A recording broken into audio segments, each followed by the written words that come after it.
Next U.S. Democratic Senate candidate. It's Congressman Joe Sestak versus Senator Arlen Specter. Ann Mercogliano is here with more. Yeah, hi, Amy. It's what many have called the most closely watched race in this year's election. And a lot of people we found today are just as anxious to see the results tallied as the candidates themselves. A showdown is shaping up between five-term Senator Arlen Specter and Representative Joe Sestak. With the primary election just days away, the polls show them neck and neck, a stark contrast to when Specter was up by double digits only a month ago. Jim Lee of Susquehanna Polling and Research says Senator Specter has to bank on high turnout Tuesday from Democrats, and not the ones who've been voting against him for years. People coming out in the Democratic primary, if the turnout's low, are usually your super voting Democrats. Well, guess what?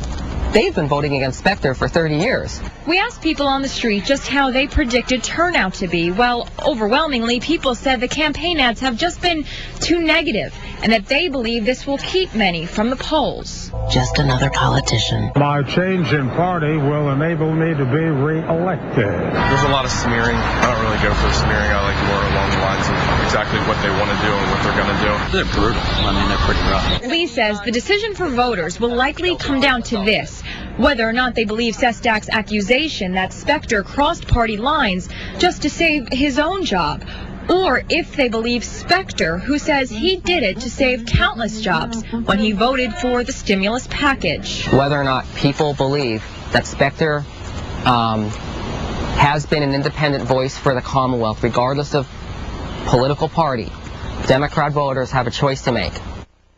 Wins will face former U.S. Representative Pat Toomey or conservative activist Peg Luksic in November. Polls suggest Toomey with a big lead. Amy.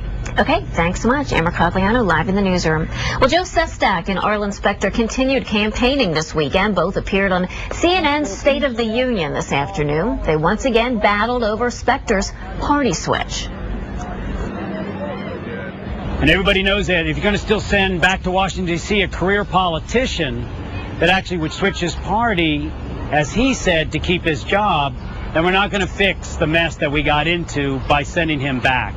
It wasn't my job to be saved. It was the jobs of thousands of Pennsylvanians and Americans. Look here. I had a clear shot at re-election. If I had stayed with the obstructionist Republican caucus, I would have been re-elected easily.